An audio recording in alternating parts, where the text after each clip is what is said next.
Добрый день, уважаемые подписчики, это канал «За линией горизонта». Сегодня у нас обзор экстремальной палатки Red Fox Mountain Fox, горная лисица. Ради интереса я залез даже в интернет, посмотрел, действительно есть такое животное, тибетская лисица, которая называется горной. Есть крымская горная лисица.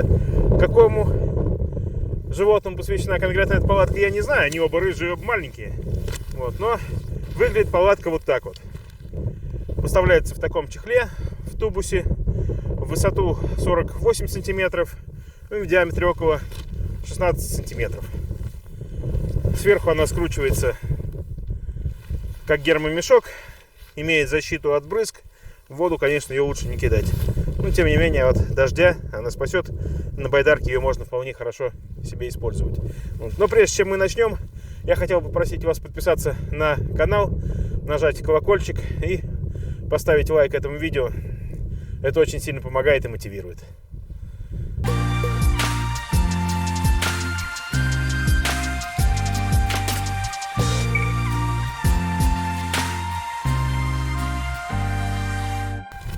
Вот такая вот палатка. Быстренько пробежимся по характеристикам. А так она двухслойная, с двумя входами, двумя тамбурами, если их можно так назвать. Они крайне маленькие, но сейчас вы сами все увидите, когда будем разбирать. Водостойкость внешнего тента 7000 мм водяного столба, водостойкость на 9000. Ткань 190Т. Рипстоп. Но ткань на самом деле какая-то здесь довольно необычная. Хоть плетение стандартное, рипстоповское, сама фактура ткани очень странная, больше напоминает сетку. Тем не менее, эта ткань довольно плотная. Давайте разберем ее. Вот так вот выглядит палатка. Колышки в чехле в отдельном. Каркас у нее внешний слой, собственно, сама палатка прикреплена уже к тенту, к верхнему слою. Крепится она один раз при начальной сборке. Ну, в общем, довольно стандартная история для подобных палаток. Интересно, что каркас, дуги сами, выполненные из металла, но точно определить я не могу, что за металл. По весу, мне кажется, чуть тяжелее, чем пластик. Достоверных данных мне найти не удалось. Вот. Но дуги подогнаны очень хорошо между собой. То есть в собранном состоянии, если не знать, где у них шов, то очень тяжело обнаружить его, только если потянуть за два конца. Ну что ж, давайте, наверное... Так, сейчас я не буду собирать дуги, потому что собирать мы ее будем в другом месте. Пойдемте установим ее, посмотрим в деле. Ставится она довольно стандартным образом. Раскладывается на земле внешний тент. Есть одна короткая дуга и две абсолютно идентичные длинные дуги. С какой начинать собирать, разницы, в общем-то, по большому счету нету. Рукав из довольно плотной перфорированной ткани, но я бы не назвал сеткой ее. Длина рукава периодически усилена петлями. Дуга крепится к основанию через штырек. Внутри дуга полая, соответственно. Натяжение дуги довольно высокое, но редкий случай. Здесь есть на палатке специальный регулятор, который позволяет это натяжение уменьшать или увеличивать. Обычно такого в палатках не ставится, по крайней мере, редко можно увидеть. То есть, если подтягивая стяжку, мы увеличиваем натяжение. Отпуская стяжку, мы уменьшаем натяжение дуги. Ну, сейчас оно вот как-то примерно такое, какое должно быть. То же самое упражнение выполняем со второй дугой.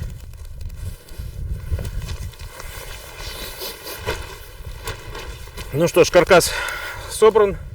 В целом, как и все палатки на перекрестных дугах, самоустойчивые, то есть не требуют растяжек, в отличие от полубочки, которая обязательно требует крепления либо растяжек, либо кромки тента к земле. Вот. Но у нас еще осталась дополнительная дуга. Она крепит тамбуры. Она заводится между двумя рукавами.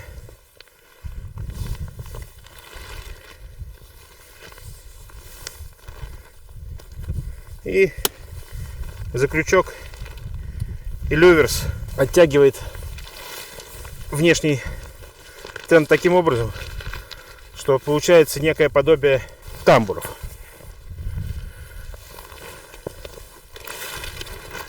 В принципе, в таком состоянии уже не страшен дождь или снег. Палатка стоит достаточно устойчиво. Ну, конечно, сильным ветром ее снесет без нагрузки, поэтому все равно крепить нужно. Но какой-то вот минимальный результат сборки у нас уже есть. Палатка оборудована ветрозащитной, снегозащитной юбкой. Растягивать ее или нет, ну это на усмотрение ставящего, да, судя по условиям. У нас сейчас ни дождя, ни снега нету, поэтому мы ее растягивать не будем, но зафиксируем внешний тент колышками. Колышки похожи на сталь, но не сталь. Какой-то тоже очень легкий сплав. Алюминиевые, тонкие, легко входят в землю. После фиксируется, собственно, тамбур, если его можно так назвать. Тамбур фиксируется одной единственной резинкой эластичной.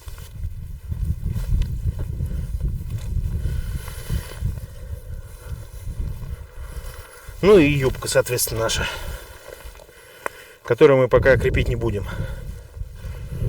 То же самое упражнение с тамбуром с другой стороны.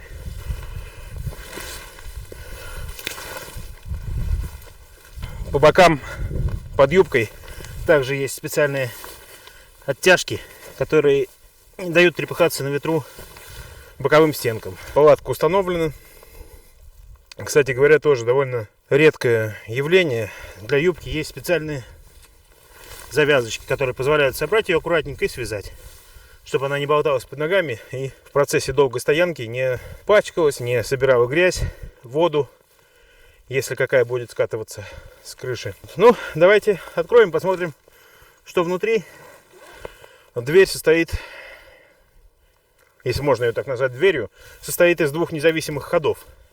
Сверху у нее неразрывный слой ткани, через него не проходит молния, поэтому с ним ничего сделать нельзя. Ну, то есть вот она как бы держится, вот этот вот шов, и держится. Может быть, оно и к лучшему, потому что на него идет нагрузка через растяжку, которая идет к центру палатки. А вход открывается, соответственно, сбоку. Вот эта вот полудверь, назовем ее так, отстегивается и отодвигается. Таким образом, у нас есть половина, через которую мы можем входить в тамбур, и небольшая часть тамбура, куда можно сложить личные вещи. Размер тамбура не очень большой, но хватит на какой-то гермомешок, рюкзак. Велосипед сюда, конечно, не влезет. Что есть, то есть. Благодаря отсутствию тамбура палатка имеет потрясающую ветроустойчивость. Самое время заглянуть внутрь, но прежде чем зайти в палатку, давайте еще раз пробежимся по конструкции. Итак, это, как я уже говорил, полусфера с внешним каркасом. Палатка имеет два вентиляционных окна небольших на боковых стенках палатки, которые имеют петли для штормовых оттяжек. Также имеются петли для штормовых оттяжек. То, что вы видите на входе, это просто козырьки. На самом деле никаких вентиляционных окон там нету. Хотя, конечно, никто не мешает в случае недостаточной вентиляции просто держать тамбур открытым, входные двери, хотя бы наполовину. Ткань палатки на ощупь очень необычная. Она на видео, наверное, будет тяжело передать. Какая-то хрустящая. То есть довольно плотная и хрустящая. Вес составляет 4 килограмма 60 граммов. Вот. Ну а теперь, наверное, самое время переместиться внутрь. Прошу. Палатка изнутри не очень большая, хотя и рассчитана на 3 человек. В длину внешней, я буду говорить габариты внешние, в длину, если предположить, что спящие ложатся, а по-другому они здесь не лягут, параллельно дверям, это 215 сантиметров, то есть чуть больше 2 метров. В высоту 1,5 сантиметров. В ширину габаритная это 3 метра 35 сантиметров. Ну а здесь чуть меньше, около 190 сантиметров в ширину. спальных мест, совокупности спальных мест. Наверху у палатки есть небольшая полочка с сеткой для хранения мелочей. Кроме того, по периметру, если вы обратите внимание, идет большое количество карманов, куда можно складывать личные вещи. То есть всего их 1, 2, 3, 4, 5, 6 с одной стороны, 6 с другой, 12 карманов.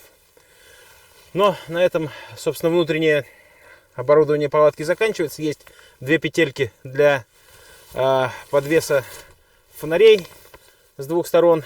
Есть петельки на стойках, если их можно так назвать, швах, для растяжки веревок. Ну, для каких-то бытовых нужд, может быть, для сушки белья, еще чего-то. В общем, что будет потребно туристу. Дно, что приятно, практически не шуршит. То есть, в отличие от армированного полипропилена, здесь все довольно мягко и тихо. То есть, можно входить-выходить, не разбудив спящих. Давайте поговорим о плюсах и о минусах данной палатки. Ну, самый большой плюс, это, конечно, ее назначение. Экстремальная палатка. У нее фантастическая ветроустойчивость, у нее есть юбка. Ее можно использовать в снегу, ее можно использовать на камнях, ее можно использовать на ветру. Кроме того, она, относительно, скажем так, компактная и легкая. 4 килограмма. Вес, конечно, не для легкоходов, и нужны какие-то веские причины, чтобы брать ее с собой. Веские причины в виде погодных условий, с которыми справится только она. Но и, с другой стороны, согласитесь, 4 килограмма для трехместной палатки не так уж и много. Небольшие тамбуры, да, есть такая особенность у нее, но пологие небольшие тамбуры увеличивают ветроустойчивость, так что все идет в плюс, так или иначе. А минус, он тоже есть, и рассказать про него стоит. Минус, как ни странно, в данной палатке это цена. Стоит она 30 тысяч рублей, что для рядового, скажем так, туриста довольно внушительная сумма. Кроме того, по крайней мере, вот по состоянию на начало декабря 2021 года, найти ее в Рунете в продаже довольно непросто. На официальном сайте красуется плашка о том, что в наличии нет, сообщить, когда появится, что дает надежду, что с производства ее не сняли, а наблюдается просто временный дефицит товара. Осталось еще у нескольких продавцов крупных спортивных магазинов, каких я не буду говорить, сами найдете, чтобы не создавать лишнюю рекламу. Но в целом получается довольно добротная, качественная, не самая тяжелая всесезонная экстремальная палатка за, в общем-то, большую цену. Но лично по моим внутренним ощущениям оно того стоит. Если есть нужда в экстремальном туризме, в защите от снега, ветра, дождя, в установке на камнях, как я уже говорил, то это очень-очень хороший вариант. Впрочем, забегая вперед, сразу скажу, что это не единственный вариант, так что даже в этом случае есть из чего выбирать. Есть и подороже варианты, и подешевле, довольно неплохие, но тут уж, как говорится, каждый сам для себя решает. Вот такой вот у нас получился обзор данной палатки небольшой. Спасибо большое за то, что посмотрели. Ставьте лайк этому видео, подписывайтесь на канал, оставляйте несколько комментариев. Особенно оставляйте комментарии, если вы ходите, занимаетесь горным туризмом, если вы используете эту или другие экстремальные палатки по их, скажем так, прямому назначению, а не просто как удобное жилье для обыкновенного водного или трекингового туризма. Это будет очень интересно. Берегите себя. До новых встреч.